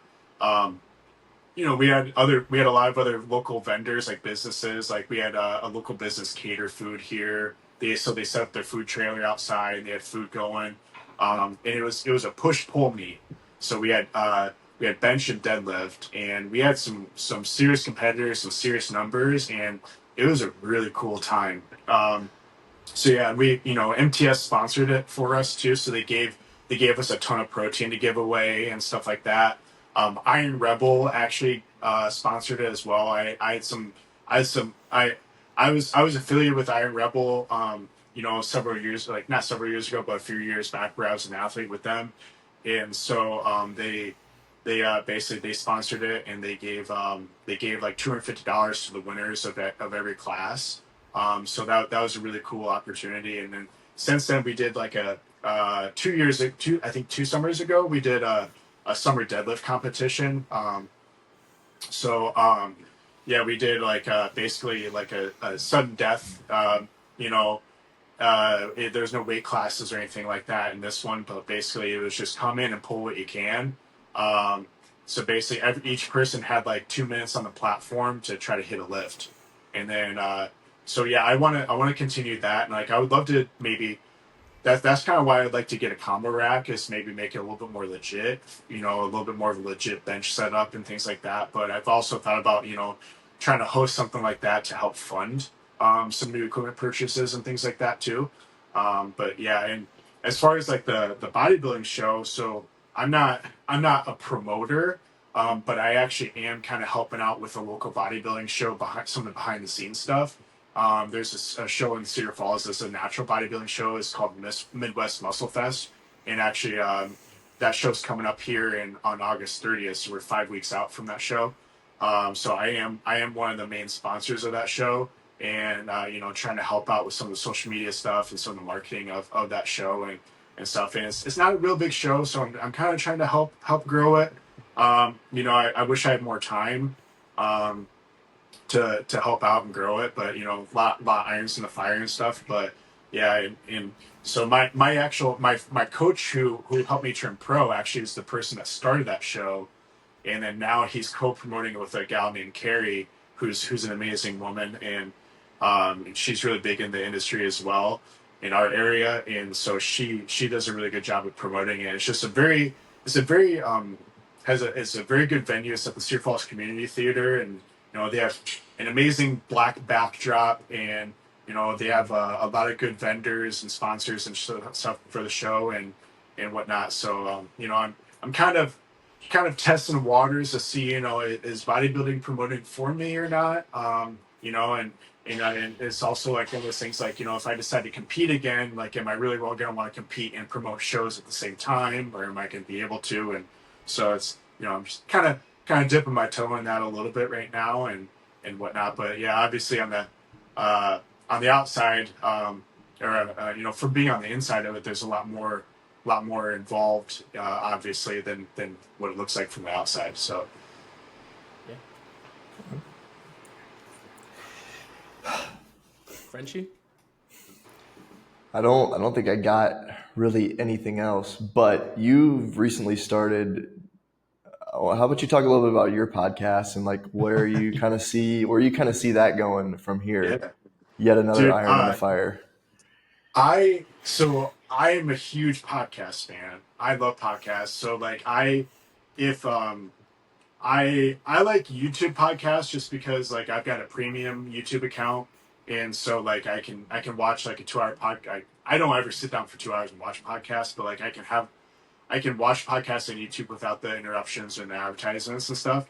And so if like if my wife is gone or something, that's usually what I have going on in the background is I have like YouTube playing and watching podcasts and things. And so I've always kind of wanted one once podcasts started getting popular in like 2020, 2021, or at least when I started getting interested in watching podcasts. And I just decided one day, I'm like, screw it, like, I'm gonna do it. Like I was talking to one of my employees, and I'm like, man, like I need to get this camera set up. I need to get a mixing board. I need to get a camera. And he's like, Chris, he's like, dude, you're like, and I'm like, man, this is gonna be kind of expensive. I really want to be kind of like a low budget thing, and not invest a lot into it in the beginning. But like, my one employee Joe, he's just like, dude, like, you've got these mics, which I think I got the same mic as French. You do. Yeah, and which these mics are awesome, by the way. But so like I'm like, he's like, Chris, you've got these microphones, you've got an iPhone. He's like, that's literally really all you need right now to start like a bare bones podcast. So yeah, but basically, it started out with me and my training partner Seth, and like we kind of joked around about doing a podcast called Morning Coffee. Um, I think that name is taken. So I started calling it Strength Cast, based off Vibe of Strength. But yeah, like he literally showed up one day and I handed him the mic and I had my phone recording. I'm like, hey, put this on. He's like, what? What are we doing? I'm like, we're starting a podcast. He's like, we're starting a podcast. What are you talking about? And like that was like the first episode. And yeah, it's going pretty well. Like we've actually gotten a handful more subscribers on our YouTube channel, which is cool because we post like Tuesday tips and helpful videos and stuff on our Eye of Strength channel too. So the podcast is on our Eye of Strength YouTube channel, but it's we've had some like higher view, not high view, but it's like fairly decent view episodes, and we've had some that just kind of were duds, unfortunately, that didn't get the views I wish they would have. But yeah, it's just kind of a fun passion project because I like to pick people's brains. I like to communicate or connect and speak with people, and it really like I like to think of myself as maybe like a little bit of a storyteller. Like I like to kind of share experiences and things with other people and try to help people out. So yeah, like this little office thing that I have here, it was just my office. I used it for storage, but I kind of cleaned it up and painted the back, and then put a a leather couch in here, and got my little like cheapo on air sign. And yeah, so it's like I've had like a couple people in here, and I've interviewed a few people on the podcast, and which is cool, and just trying to grow it. But I literally didn't do hardly any research on starting a podcast. I just kind of jumped in head first and winged it, and I'm still winging it. So the fact that you guys are using this app, I might end up stealing that if I want to do a remote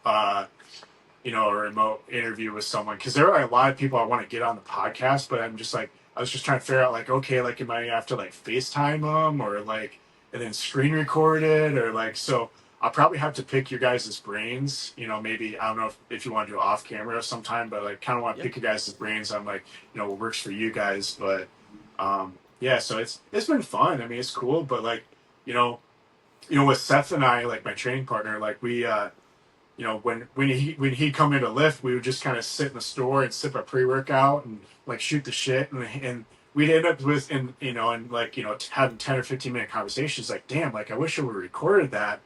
It would have been kind of helpful for other people. And then it's just like, well, why don't we just start a podcast and we can just like start recording our morning coffee as we're sipping our pre-workout and stuff. And yeah, it just kind of you know It comes came together. took off from there. So yeah. Yeah. That's Hell kind yeah. of right how we started. French and we didn't share an office at the time, but literally we would come in, we'd be drinking an energy drink, and when French was an intern for us, he used to come in with a different one all the time. I think he would actually, when he would go home, he would come back with just different ones from Iowa Strength. And Yeah. then we'd sit there, we'd talk about it. We both loved the ingredients. And then finally, one time when we were working, we were like, let's just record this. And we did like an 8-minute, like what would be like a pilot episode with the lights went out on us. We filmed it on an iPhone. And we had people in the background laughing. We barely, like, our mics barely worked. Like, everything was like that could go wrong went wrong. And Yep. I think for like the 8 minutes that we did that episode, I think you put it on our channel, right, Christian? Yeah, we published. That was like the first official episode. We reviewed a white monster, and the whole time we were literally just laughing and having a good time. We were like, this is really fun.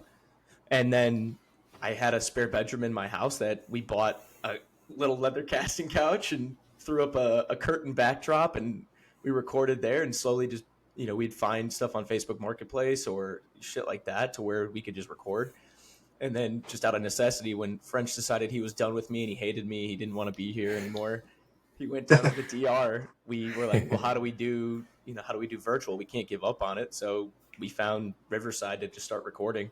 And I don't think, like, we've been able to grow a little bit, but like, honestly, like, I look forward to every Sunday now when we record, because I get to connect and see him. And we probably spend 20, 30 minutes before and after just BSing off camera. So Yep. Yep. So is Riverside, do you pay for a subscription for it, or is it free, or how's that work? it's a small subscription. I think we pay like $12 a month, and we It's get to not record bad. a set number of hours. There's an editing suite inside of it. This isn't an ad, Riverside, but if you do want to make it an ad, I think we have 100 subscribers now, so it's not sponsored, but it could be. We'll take literally, honestly, if you just comp the account. That would be greatly appreciated. But yeah, it's worked out great for us. Dang. Cool. Yeah. Yeah, I'll have to check it out. Like, so far, I really don't have, besides the cost of my little couch here, I really don't have much else invested besides the couch and my little $30 neon sign. But so I've like maybe a little over $200 invested in it. I already had the mic. I guess I bought a different tripod too to put my phone up. But yeah, eventually I want to get like an actual camera set up.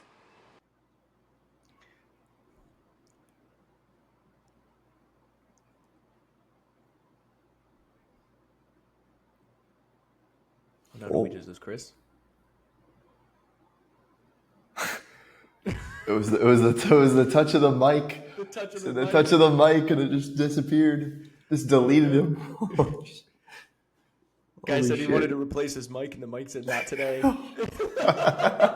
Yeah, he's like, I'm looking to get a new camera set up, and his camera just X'd him. Oh yeah, you like that? How about this? You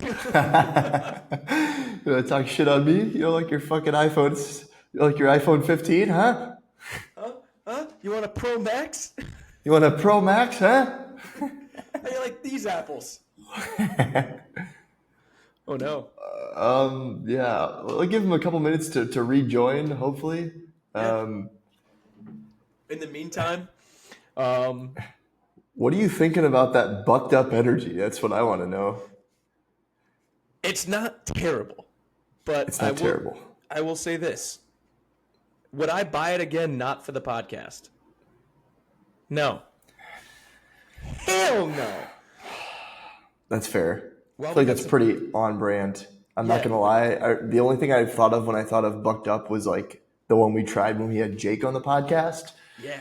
And that one was pretty Apple. trash. Yeah, it was like an apple. It was. Yeah, not very good. Bucked Up misses a lot. In all honesty. Yeah. Oh, it's definitely like super carbonated. It says enhanced energy, but the hard part is there's 300 milligrams of caffeine, which, like, I don't normally get shaky. I'm a little shaky on it, not like terrible, but it always it talks about like the teacrine, the dynamine, which is essentially like a focus and like an oxygen intake like formula. There's alpha GPC in there. Doesn't say how much. Beta alanine doesn't say how much. I have zero like skin itch, which C4 does a really nice job of actually putting that in there. Like theirs is like 2 grams in one of their cans, so you actually kind of feel something.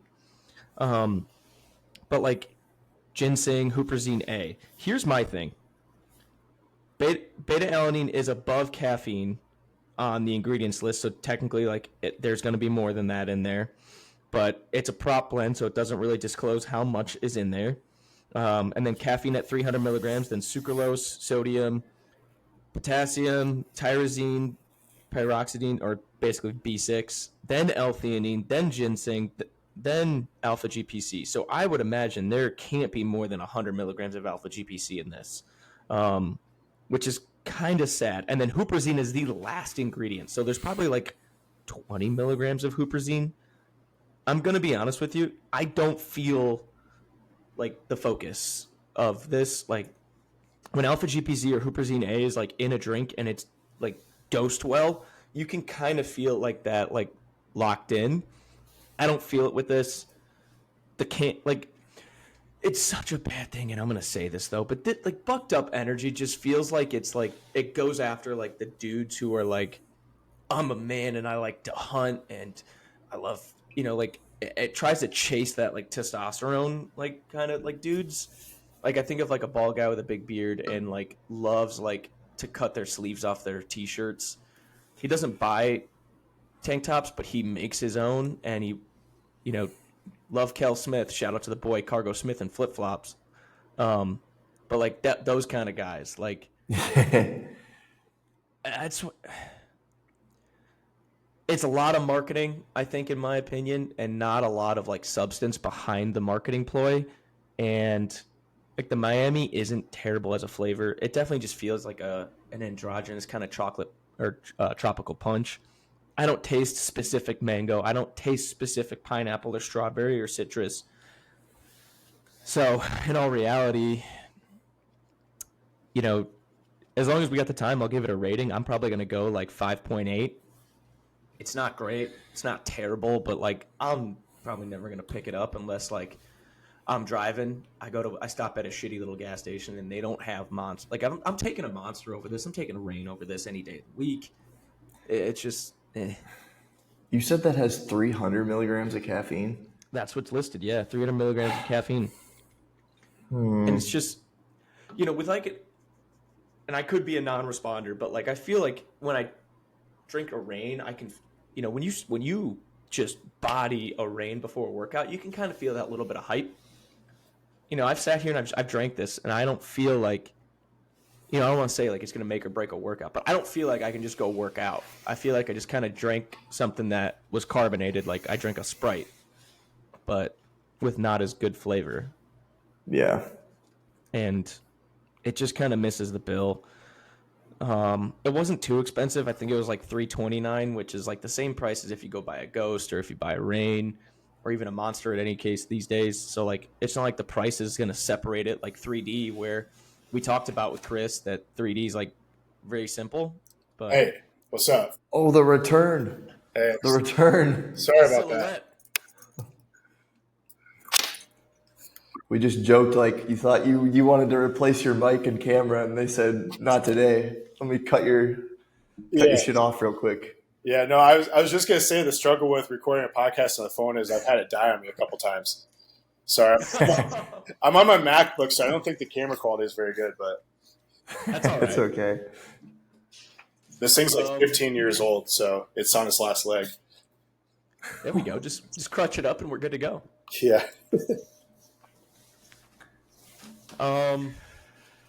Yeah, I mean, now that we got you back, Chris, we can kind of close this out.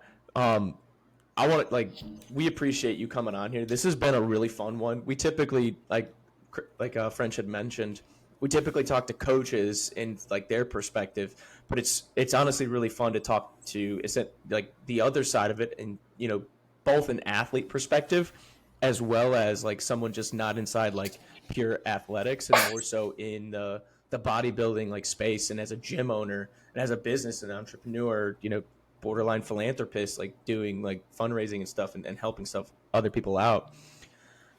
Just because of that, like take as long as you want, stare deeply into that 20 2009 MacBook camera and just tell the world like whatever you want. Like the floor is yours, man.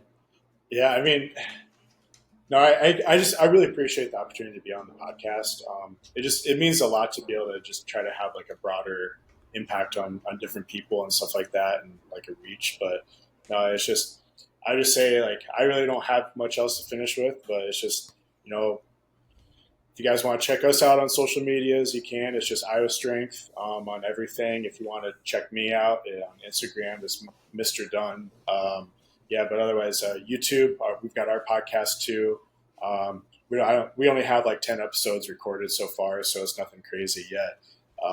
But yeah, we're trying to get some more fun guests on there, and I've already talked to French about wanting to get him on eventually in the future. Maybe both of you guys on the podcast, as well. But yeah, I just appreciate the opportunity, and I think it's really important just for people just to try to athletes or whatever, anyone in this industry, just to kind of stay true with themselves and just really kind of have good positive goals and just be relentless to try to pursue those and accomplish them. It's going to take a lot longer than you think, but once you accomplish that goal, then you realize the ceiling is much, much higher than you originally thought it was. Love it, man. Definitely, if you're within 100 miles of Iowa Strength near Independence, go get a membership. If you're just stopping through, be a nomad. You guys have day passes, correct? I saw that on the website. Yeah, we do day passes. Typically, first day is free. Otherwise, every is $10 any other time you stop in after that. I mean, you can't even beat that deal. Stop by Iowa Strength. Say what's up to Chris. Make sure you buy some stuff from their supplement shop. It's one of the only places you can just go pick up a tub of MTS nutrition. So definitely get in there and grab some of that. Yep. Frenchie? Yep. Grab a 3D Energy and an Outright bar on your way out for the ride. Yeah. But yeah, like Brian said, appreciate you, Chris, for taking the time. Appreciate everyone tuning in to the episode. If you did enjoy the episode, make sure to share it with a friend. Give us a like on YouTube, subscribe to the channel, give us a positive review on Apple Podcasts, Spotify, all that good stuff. Follow Chris and Iowa Strength on those socials. You guys already know our socials, bevboys.tv on Instagram for clips of past, future, present podcasts that we have, clips.